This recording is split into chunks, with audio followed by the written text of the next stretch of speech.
Hey guys, so been a little while.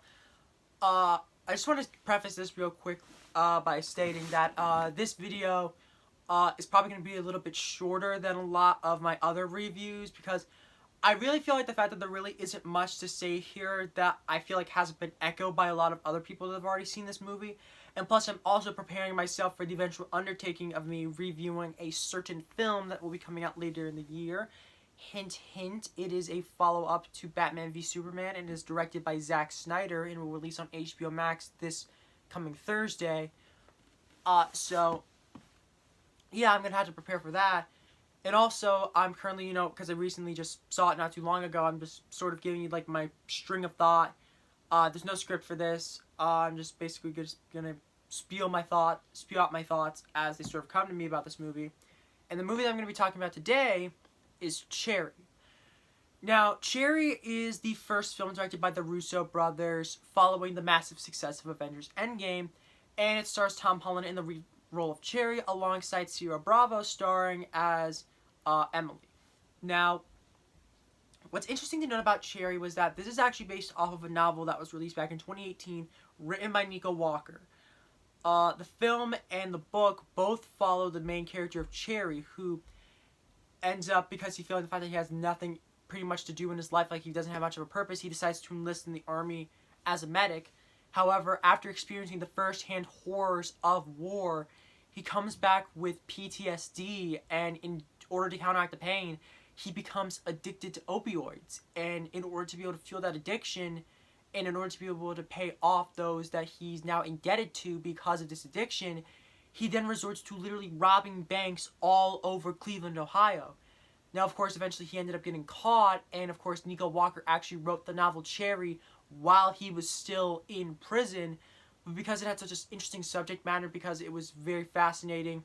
I'm pretty sure very much like a lot of other book rights, like before it was even published, a lot of people were really bidding for the rights to it, with the Russo brothers production company of AGBO Films officially purchasing the rights for about $1 million. And then eventually it was announced that Tom Holland had been cast in the lead role of Cherry, that Ciara had been cast as Emily, and a lot of other people have been cast, like Jeff Walhberg, unrelated to Mark Wahlberg. There are a lot of other people that I'll probably have in the description of the video.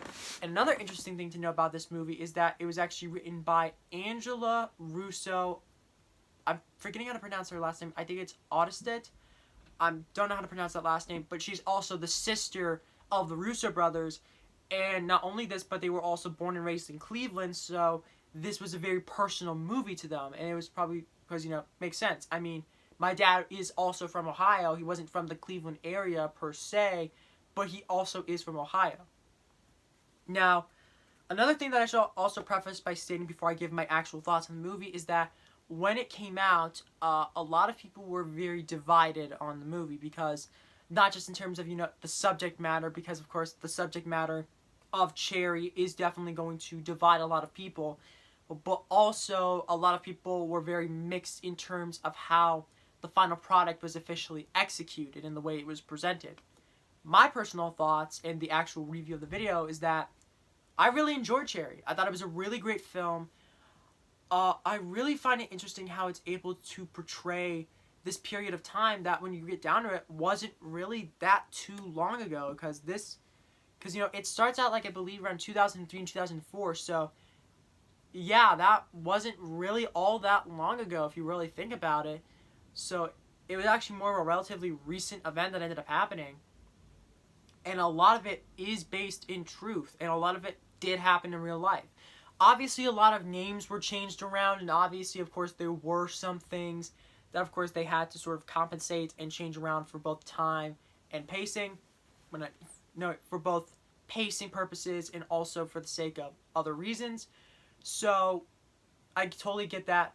But, yeah, I thought it was very fascinating. And not only that, but the way that the Russo brothers were able to sort of direct this film was very, very fascinating, and I kind of dug the way that they took this almost sort of music video style of direction to it. In fact, when we get to actually chapter 2, which is when Cherry enters in his basic training, you see the aspect ratio go from 2:3:5 to 1, and then you see, like, the outer parts of the screen just sort of condense down into this tiny little image as you see Cherry sort of in his basic training.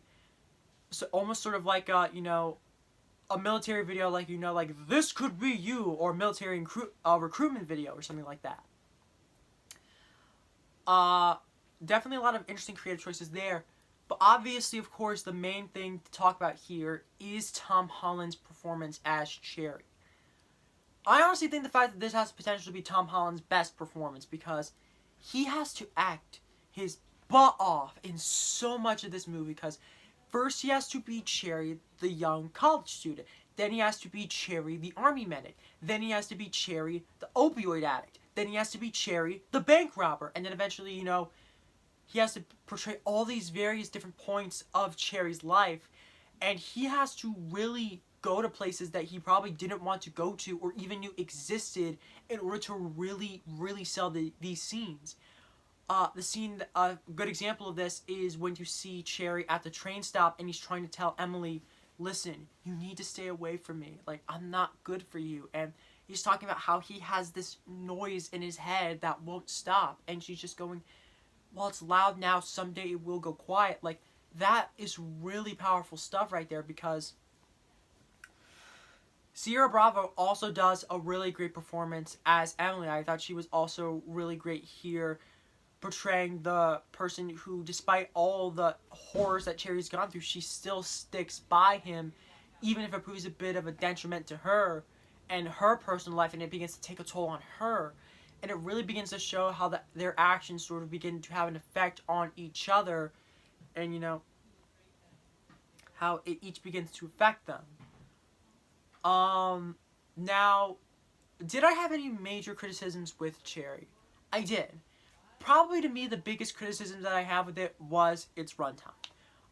While I did think the fact that it was good at the stuff that we did see, I did feel like that there was maybe some stuff that I'm like, maybe you could have cut this like a little bit short, or maybe like, oh, like you didn't really need this section to go on for as long as it really needed to. Like maybe you could have maybe trimmed it down by like a little bit, or there were maybe like one or two other moments that maybe go, okay, a little bit weird the fact that that's the way that, you know, you're doing it, or anything like that, but okay, whatever.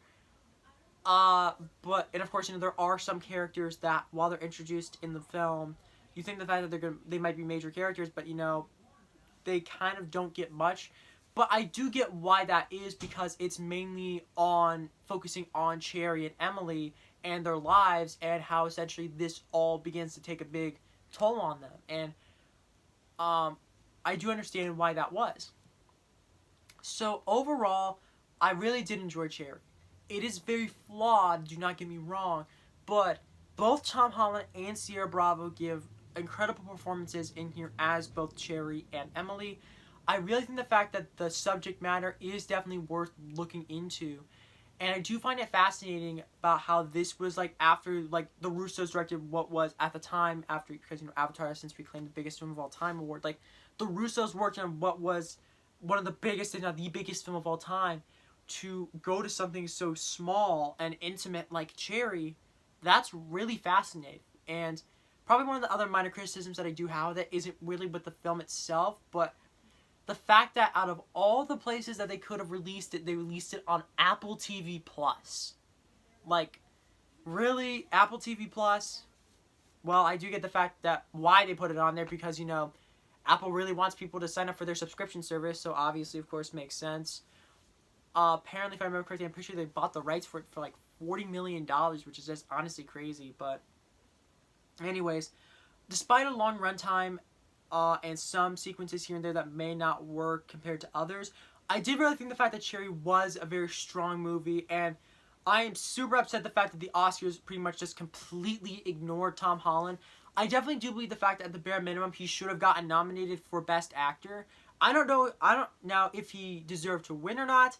That's definitely a little bit more up for debate, because there were a lot of really great performances out there, like in Judas and the Black Messiah. That was an incredible movie that gave some both incredible performances from Lakeith Stanfield and I'm forgetting what his name is. I think it's Daniel. I'm forgetting what his last name is. So the actor from the main lead from Get Out, you know, as he played Frank Hampton, leader of the Black Panther Party. Like, they gave some really strong performances there. Chadwick Boseman, obviously, I think he's probably going to win for the Oscar for Ma Rainey's Black Bottom, because this was his final performance before he tragically passed away. Rest in peace, Chadwick. But overall, back onto Cherry, I really do think the fact that Tom Holland gave a phenomenal performance, that it is really sad the fact that it did get snubbed by the Academy, but hey, what can you do? So overall, I'm going to give Cherry a 7.5 out of 10. I do think the fact that it is worth looking into, and I want you to make your own opinions on the movie. Don't let my opinion influence your opinion or anything like that. I just want you to watch the movie for yourself. Thankfully enough, I think Apple TV Plus has like a 7-day free trial, so you really don't have much to lose there. I really do think the fact that it is worth checking out for yourself. I hope you guys enjoyed the video. Make sure to give the video a little like. Make sure to hit subscribe if you're not already, and make sure to ring the notification bell to make sure the fact that you don't miss out on any future uploads. And tune in soon for when I eventually give my big review of Zack Snyder's Justice League. So, look forward to that in the next week or so. And as always, stay gold.